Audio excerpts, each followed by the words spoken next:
Modern बेटी वानी अभी केवल 17 साल की है। आज उसका 12वीं का रिजल्ट आने वाला है, जिसकी वजह से वो थोड़ी परेशान है। वो बार बार अपने फोन में देख रही है और यहाँ से वहाँ चक्कर लगा रही है। तभी उसकी दादी उससे कहती है, अरे वानी, क्या हो गया तुझे? क्यों यहाँ से वहां चक्कर काट रही है?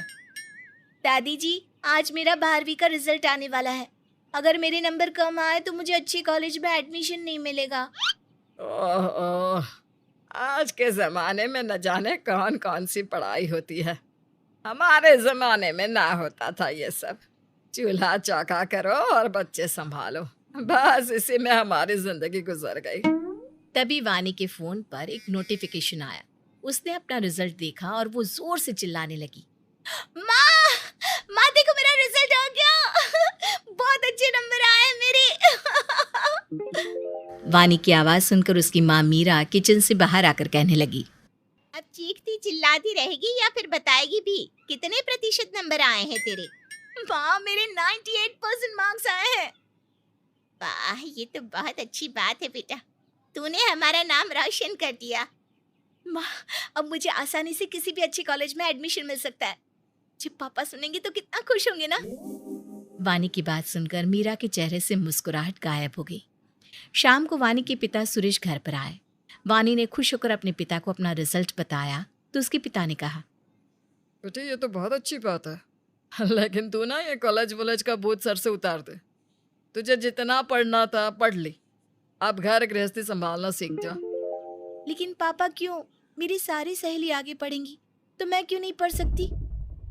बेटा पढ़ लिख कर कौन सा कलेक्टर बनना है, हाँ? संभालना तो चूल्हा चौका ही है ना। घर गृहस्थी का काम संभालेगी तो आगे तेरे ही काम आएगा। पापा मुझे आगे पढ़ना है, प्लीज पापा। बेटा घर का काम करना सीख, खाना बनाना सीख, और हाँ साड़ी पहनना सीख। तुम्हारे पास बस 1 साल का समय है। 1 साल के अंदर घर के सारे काम करना सीख ले, उसके बाद हम तुम्हारी शादी करवा देंगे। ये बोलकर सुरेश वहां से चला गया। वानी के ऊपर तो मानो बिजली से गिर गई। वानी पढ़ाई में तो अच्छी थी, लेकिन उसके पिता उसे आगे पढ़ाना नहीं चाहते हैं। ये बात वानी के हृदय को अंदर तक चीर गई। इतने अच्छे नंबर लाने के बाद भी वानी उदास थी और रात होते ही वो अपनी माँ के पास गई।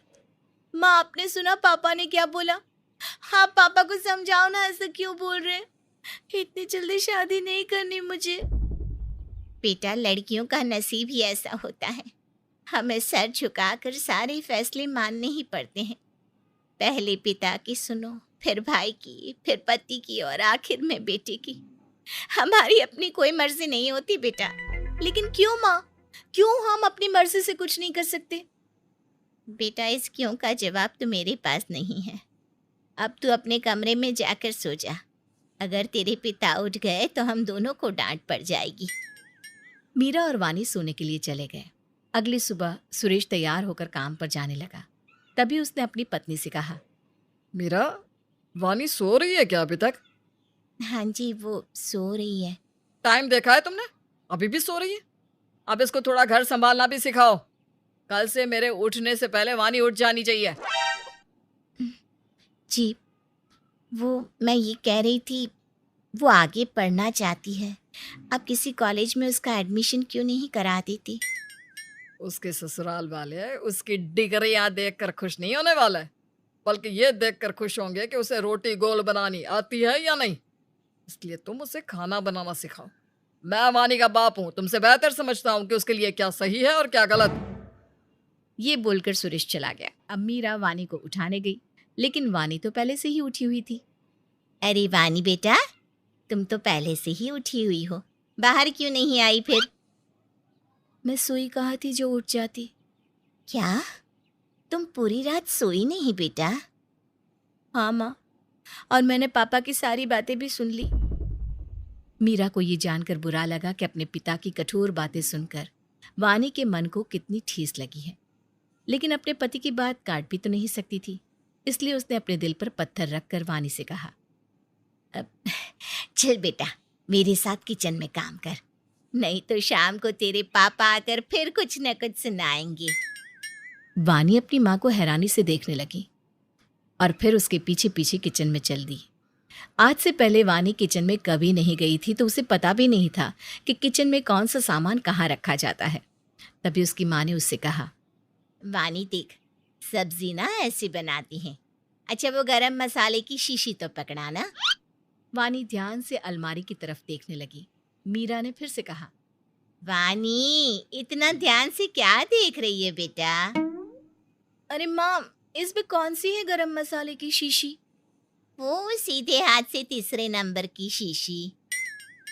वानी शीशी अपनी माँ को देती है और कहती है, माँ, आप मुझे पागल समझती हो क्या? ये मसाला कहाँ से गरम है जो आप इसे गरम मसाला कह रही हो? वानी की बात सुनकर मीरा हंसने लगी। अब मीरा रोज वानी को किचन में कुछ न कुछ बनाना सिखाती।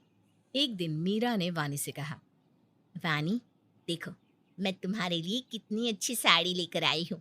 आओ मैं तुम्हें साड़ी बांधना सिखाती हूँ। लेकिन माँ। लेकिन वेकिन कुछ नहीं, चलो आओ जल्दी से बेटा। मीरा वानी को साड़ी बांधना सिखाने लगी। देख वानी, पहले ऐसे करते हैं और फिर ये ऐसे, और फिर इसे ऐसे। माँ, मुझे वो प्रियंका चोपड़ा, दीपिका पादुकोण और कटरीना कैफ की तरह वो ऐसी साड़ी बांधना सिखाओ ना। जैसे मैं पहनती हूँ साड़ी वैसे ही तुम्हें भी पहननी है, समझी? मीरा बहुत कोशिश करती है, लेकिन वानी को साड़ी बांधनी आती ही नहीं। थोड़ी देर बाद सुरेश घर पर आता है और मीरा से कहता है, मीरा, कल लड़के वाले हमारी वानी को देखने आ रहे हैं। तुम कल की सारी तैयारियां कर लेना और वानी को अच्छी तरह से तैयार कर देना। ये आप क्या बोल रहे हैं जी? अभी तो हमारी मीरा 17 साल की है, हमें इतनी जल्दी नहीं करनी चाहिए। हम कोई जल्दी नहीं कर रहे हैं। अरे अभी तो हम सिर्फ रिश्ता देख रहे हैं। कुछ समय तो देखने दिखाने में ही लगेगा। लड़का पसंद भी आ गया तो रिश्ता पक्का करके छोड़ देंगे। जब वानी 18 साल की हो जाएगी तब शादी करेंगे। वानी ने जब ये सुना तो उसे बहुत बुरा लगा। वो रोते हुए अपने कमरे में चली गई। अगली सुबह वानी की दादी अपनी बहू से कहने लगी, बहू, वानी कहाँ है? अपने कमरे में है, रात से दरवाजा ही नहीं खोल रही, रोए जा रही है। बहू, सुरेश तो अंधा हो गया है। क्या तुझे अपनी बेटी के आंसू नहीं दिखाई दे रहे? मैं क्या कर सकती हूँ माँ जी? ऐसा जरूरी तो नहीं कि जो सदियों से गलत होता आया है वो अभी भी हो। क्या मतलब माँ जी? मतलब ये बहू कि मेरी दादी की शादी केवल 15 साल की उम्र में हो गई थी। मेरी माँ की शादी 17 साल की उम्र में और मेरी भी लगभग उसी उम्र में हो गई थी। तेरी शादी हुई 18 साल की उम्र में और अब तेरी बेटी की भी शादी 18 की उम्र में हो जाएगी। बहू, तुझे कुछ करना पड़ेगा। लेकिन माँ जी मैं क्या कर सकती हूँ? वानी का भी रो रो कर बुरा हाल है। देख बहू, सुरेश तो इसकी शादी करवा कर रहेगा। मैं भी शादी नहीं करना चाहती थी, लेकिन मेरे बापू ने एक नहीं सुनी। जब मेरी शादी हुई ना, तब ना तो मैं पढ़ी लिखी थी, ना मेरा कोई साथ देने वाला था। लेकिन बहू, अब तुझे ही कुछ करना होगा। मीरा अपनी सास की बात समझ जाती है कि उसे अब आगे क्या करना है।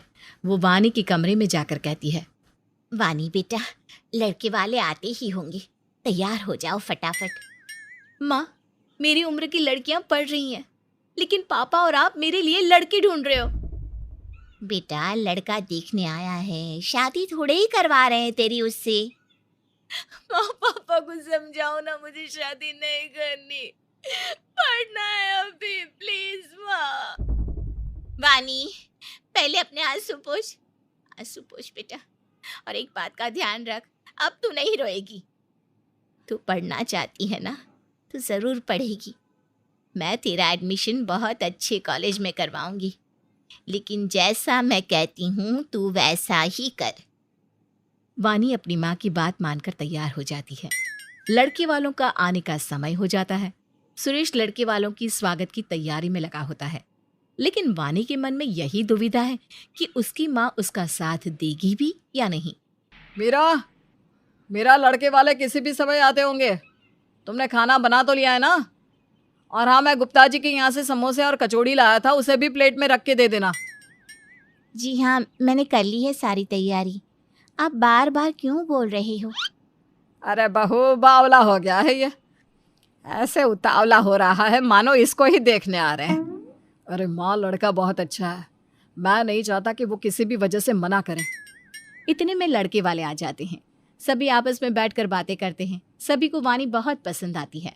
तभी लड़के की माँ कहती है, भाई साहब, आपकी बेटी हमें बहुत पसंद है और हमारे बेटे को भी पसंद है। ये तो बहुत अच्छी बात है। बहन जी, वैसे तो वानी हमारी इकलौती बेटी है, हमारा सब कुछ उसका ही है, लेकिन फिर भी अगर आपकी कोई डिमांड हो तो आप हमें बता सकती हैं। नहीं नहीं भाई साहब, हमें कुछ नहीं चाहिए, बस लड़की चाहिए। जब दोनों तरफ से सारी बात पक्की हो गई तब मीरा ने कहा, आप सबने सारी बातें तय कर ली, लेकिन इस शादी के लिए मेरी एक शर्त है। कैसी शर्त? मेरी बेटी आगे पढ़ना चाहती है। वो शादी से पहले भी पढ़ेगी और शादी के बाद भी पढ़ेगी। अगर आप तैयार हैं तभी ये शादी हो सकती है। बहन जी, कैसी बात कर रही हो आप? हमें अपनी बहू से नौकरी नहीं करवानी। हमारी बहू को घर ही तो संभालना है, इसलिए पढ़ी लिखी लड़की का हम करेंगे क्या? और आपकी बेटी ने 12वीं तो पास कर ली है, बस इतना ही काफ़ी है। अगर आपको घर ही संभलवाना है तो आप बहू क्यों ले जा रही हैं? किसी नौकरानी को क्यों नहीं रख लेती? मीरा, क्या बोल रही हो? चुप रहो। बहन जी, ये ऐसे ही बोल रही है। आप जो कहेंगी वही होगा। सुरेश जी, हम आपके आग्रह पर यहाँ आए थे, पर अगर आपको ये सब ड्रामा करना था तो आपने हमें क्यों बुलाया? और हाँ, कान खोलकर सुन लीजिए, हमें घरेलू और शरीफ लड़की चाहिए अपने बेटे के लिए।